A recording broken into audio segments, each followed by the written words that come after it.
দেখুন বন্ধুরা, দেখুন কলকাতার একজন দাদা আমাকে কি কমেন্টস করছে দেখেন। সে লিখছে মানে ঈদ মোবারক জানাইছে, ঈদ মোবারক, যে বাংলাদেশি ক্রিকেট ফ্যান, ঈদ মোবারক।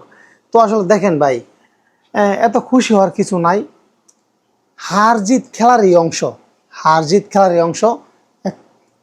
গুলবলের খেলা, এটা অনিশ্চিতের খেলা। ক্রিকেট যে কোনো টিমের সাথে যে কোনো টিম হারতে পারে, যে কোনো টিমের সাথে যে কোনো টিম হারতে কিন্তু পারে। তো এতে আসলে এরকম কিছু হয়ে যায় নাই যে একদম মহাভারত অশুদ্ধ হয়ে গেছে, আজকে হারছি কালকে জিতবো। আর বাংলাদেশ তো অ্যাভেলেবেল ম্যাচ আমরা জিততেছি, এমন না যে আমরা গত 5 বছর ধরে কোনো ম্যাচে জিতে না।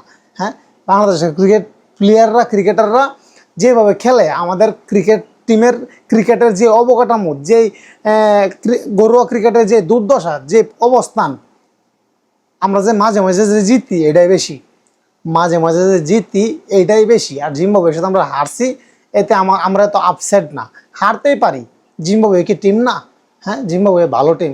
মুজার আব্বানির মতো বলার ইংল্যান্ড, অস্ট্রেলিয়া, বাংলাদেশ, ইন্ডিয়াতে কয়টা আছে আপনারা বলেন? হ্যাঁ, মুজার আব্বানি 6 উইকেট পাইছে, ভাবা যায়? লাস্ট ইনিংসে 6 উইকেট পাইছে।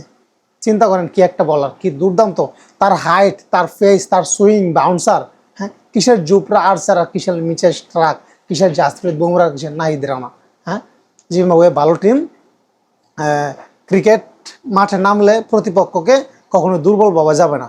তারা ন্যাশনাল টিমের ক্রিকেটার।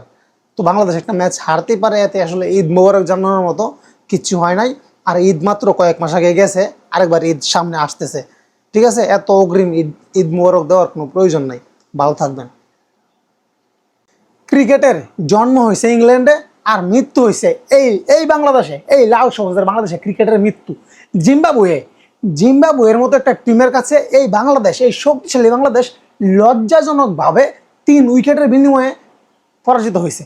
3 উইকেটে পরাজয় বরণ করছে এই শক্তিশালী বাংলাদেশ। ঘরের মাঠে, এটা কিন্তু জিম্বাবুয়ের মাঠ না, এটা কিন্তু ঘরের মাঠ। ঘরের মাঠে হারছে বাংলাদেশ, এটা কি ভাবা যায়?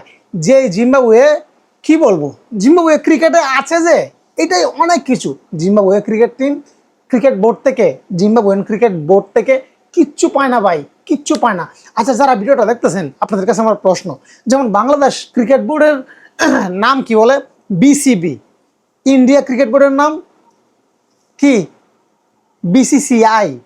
Pakistan cricket board PCB.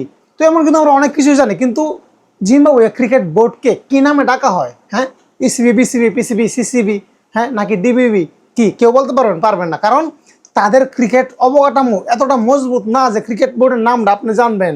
হ্যাঁ, এই ক্রিকেটারগুলো যারা আসছে, ওরা তো ঠিক মতন বেতনই পায় না, ঠিকভাবে বেতনই পায় না। জিম্বাবুয়ের একজন ক্রিকেটার, সে তার ছেঁড়া জুতা ছেঁড়া ফেসবুকে পোস্ট করছিল, তারপর আমাদেরকে কেউ স্পন্সর দেন, আমাদের এই অবস্থা। হ্যাঁ, চিন্তা করেন একটা বার, একটা ন্যাশনাল টিমের ক্রিকেটারের জুতা নাই, তারা কতটা, মানে তারা কিভাবে আছে একটা বার ভাবেন।